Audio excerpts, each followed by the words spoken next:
Early voting is underway across New Mexico. In some counties, turnout at early voting locations is way up in the first few weeks. Our line panelists are ready to talk about this and other political news. I'm joined at the table this week by Janice Arnold-Jones. She's a former state representative.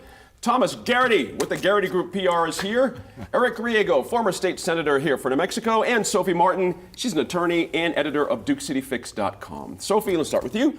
Some Democrats, more Democrats rather, seem to be turning out for early voting, not just here in New Mexico, but across the country. What do you attribute that to? Well, and I will say this, traditionally, Democrats do come for in-person early voting more than Republicans do, and Republicans tend to take greater advantage of the mail-in absentee ballot. So on some level, it's not surprising to see more Democrats at the poll. Obviously, we also have more Democrats registered in New Mexico than we have Republicans. But it feels to me, sort of anecdotally, talking to Democrats who I know who have voted early, and this includes me, that there is this, I got to make sure this happens. My vote needs to get in, and if something happens election day that prevents me from making it to the polls, I feel that I can't afford to not get my vote in. And I think there's also a lot of excitement around early voting. It's fun to do. It's certainly fun to vote on the day of as well, but I think there is some concern amongst voters that on the day of there's going to be such a mad crush that may make for a very difficult situation. We saw a very high turnout, I will say, the first Saturday that early voting was available, and the first Monday that early voting was available. But what I hear from poll workers is that people are excited, they're polite, and even the minor delays that come from, by the way, it takes the ballot, just so that you know, it takes about 90 seconds to print. The minor delays that come from things like that, people seem to have good cheer about them, which is exciting. Yeah, that's interesting. Tom's the trend certainly started in '08, as mentioned a little bit earlier, in our other broadcast. In our On the Clock special, we talked about this. But we have a trend going now with early voting. How has this changed the electorate? Because I agree with Sophie. Get out the vote stuff day of can be very tricky for some people. They just don't want to bother after a while. How does this change things for us? Well, I think it has shifted the conversation. I look at it as the Friday after Thanksgiving. It is the day that everybody used to look forward to go shopping. Well, you know what? You don't have to wait till Election Day anymore. You've got so much time now to go ahead and vote. And so I think it just displaces it. Kind of, those who are wanting to be engaged will have a longer amount of time to be engaged.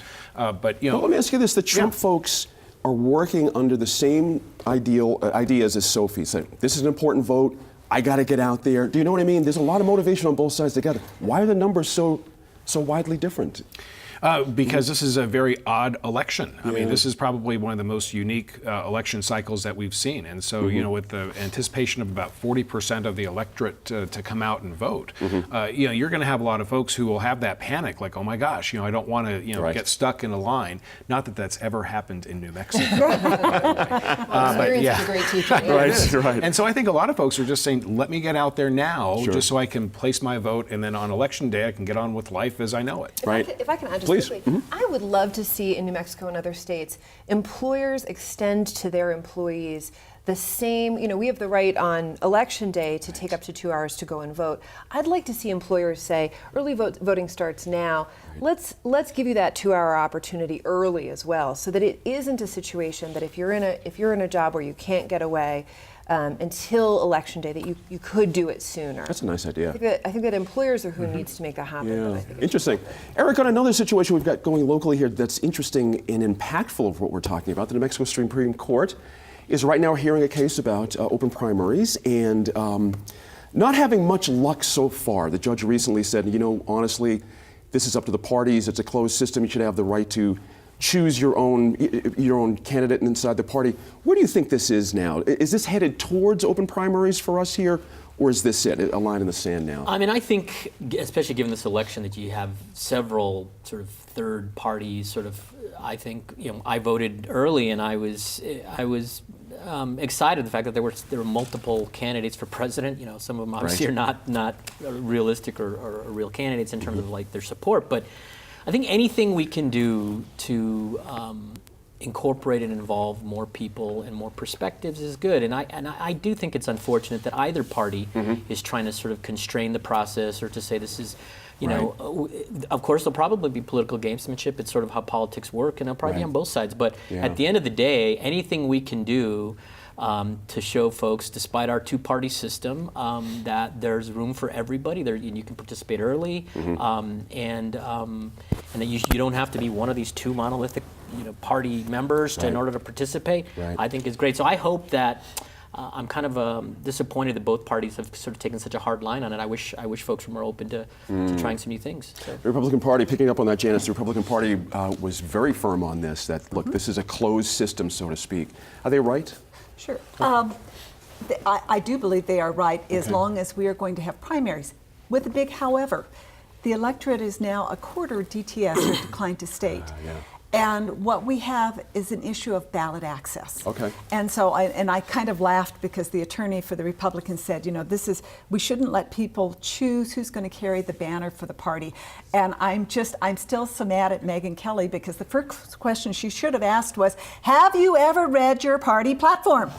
Because if you're going to carry a banner, you ought to know what it is. That's right. But with that being said, what is eroding ballot access is our petition system. So if you are an independent or a DTS, it is 3 to 4 times the number of signatures that either Eric or I ever gathered. Sure. And so you balance that against the fact that the state is paying for the primary election for 2 parties. So we've got a lot of other choices here. You could say, okay, parties, you conduct your own election, or you provide more openness and you allow more access. I don't agree with the open primary position of the top 2 winners. I've looked at California, and unfortunately that is now the most stable legislature in the country, and I think change is good. There you go. Pick up on that, if you would, this idea of open primaries and where we could be in New Mexico, and the impact for both Democrats and Republicans if we did have that system here. I'll say, the Supreme Court, several Supreme Court justices asked about questions about spoilers. So at least one. About whether we could anticipate in that case that quarter of the electorate would say, you know what, we've decided that the Democratic candidate this year should be Weird Al Yankovic, and we are going to, that could happen, the Weird Al Party, and we're going to make that happen. Certainly in the Republican and to a certain extent in the Democratic primaries nationally this year, we saw decline to states or independents in states with open primaries moving to vote for whom they thought was a less viable candidate. The funny thing is, it seems to me, I remember the reporting in which they said they were voting for Donald Trump, and that be careful what you wish for. But it really does seem to me that 2 things. The first is, it's 28 days to basically change your registration and say, for this ballot, for this primary, I plan on voting on the Democratic primary, I plan on voting on the Republican primary, and then I can change back to independent immediately after. Now, I understand that the argument is I shouldn't have to. Right. I shouldn't have to associate in that way. That's right. But it does feel to me that if we are going to have the primary system, if we are going to have this essentially 2-party dominance, that those parties should be allowed to choose their own people. There you go. Tom, let me swing to another subject, which is obviously in the air, which is the Republican nominee, Donald Trump, and the effect he has had on this election, and particularly on down-ticket stuff. There's a lot of activity out there now. Democrats are spending heavily in states where it looks like there's a shot for Mrs. Clinton in certain red states, but Mr. Trump has also held back his money, right, from the party, which spills down to help down-ballot candidates. And we have a bit of a scramble going now for Republicans. As you look at this, his impact on down-ballot issues, what's going on? Yeah, there? I think that the potential impact of down-ballot is very real. Right. As far as, and I think we could see some effect with the New Mexico State House and, whether or not the Republicans maintain control. Right. But I think the larger effect will be seen at the local level. And anything that has to do with bonds, financing, or support of government in its current form. The electorate is so, the Trump electorate is so angry with the status quo that if they see something, if it's with the exception of a senior center, that might be up for funding, I think that those types of funding projects will be very much in jeopardy because they're going to be it's displaced aggression for them at this point. So I think that the Trump effect is very real.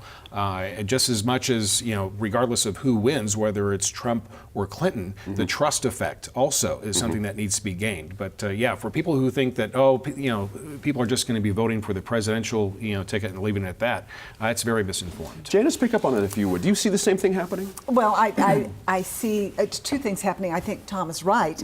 I do see, because I travel in different circles, a group of people who are very quietly Trump supporters.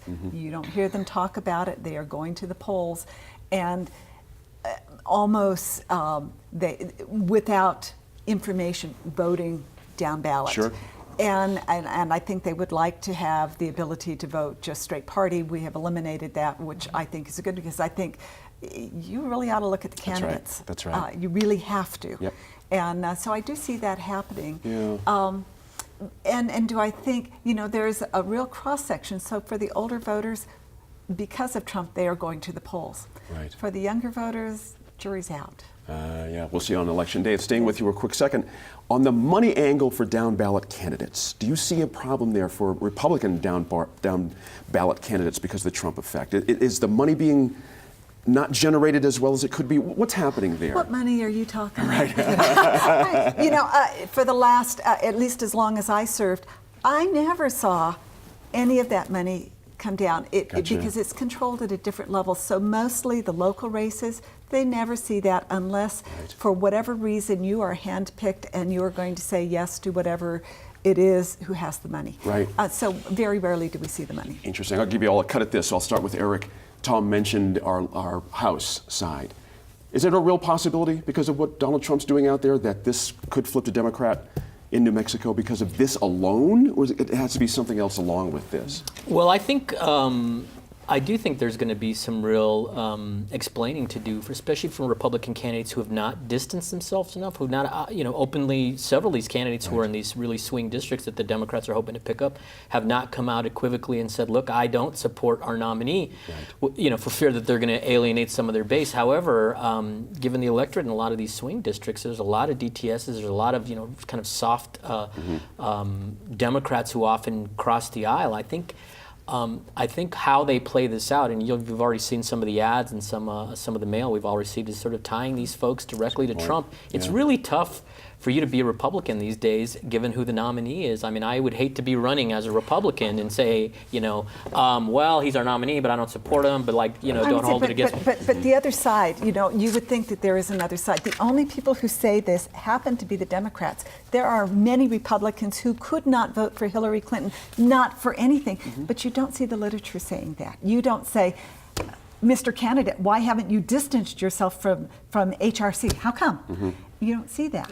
And so is that just a strategy? Well, I don't know. I've never been a big Hillary supporter, but I can say, given the recent press between those two, I can't even see how you can make that comparison. I mean, ideologically, you might not like her, but given some of the shenanigans, if our nominee, as a Democrat, was sort of saying some of these outrageous things and alienating all these key groups, if I were running, I would have to, I'd have to make a tough choice. But it's a matter of what's in the mailbox, That's right. and it's a different strategy. So and will it work? Well, maybe they'll try it. I haven't seen. I want to pick up on this. Two interesting pieces of polling that have come out in the last week or so. One reported on 538 that I thought was particularly interesting. Whether people, and this is national, whether people say, I am voting for or I am voting against. And what we're seeing right now nationally is that Hillary Clinton is above 50% of people saying, I am voting for Hillary Clinton, instead of saying I'm voting against Donald Trump. Right. Donald Trump is down in the mid-40s for people saying I'm voting for Donald Trump, as opposed to saying I'm voting against Hillary Clinton. So at least in terms of people who are planning to vote for Hillary Clinton, we have this affirmative, this is who I wish to vote for, as opposed to what we've heard reporting of, which is this kind of knee-jerk, I gotta vote against him. There is still a significant number who are saying that. The second piece, if I may, Please. The second piece involves polling about how people feel about Republican candidates who have associated or not associated themselves with Donald Trump. And what that polling indicated, I wish I could remember the exact numbers, is that if you're a candidate who says, I like Trump, that hurts you. If you are a candidate who once said I like Trump and then who now says I don't like Trump, that hurts you even more. And what's fascinating is that if you are a Republican who has never said, so think of our own governor, right, who has never said, that hurts you the most. Gotcha. Really? Fascinating polling. And so it's not necessarily intuitive. It reminds me of the rep from Utah who's just flipped earlier this week. He was not for Mr. Trump. He couldn't go there, his personal convictions. But to your point, he cannot vote for Hillary Clinton, so therefore he's going to vote for Mr. Trump just to save, whatever he can save for the party. So we'll see what happens there. That's all the time we have. When we come back to the line, we'll talk about a proposed pilot project here in Albuquerque that will use former law enforcement officers to respond to non-emergency calls.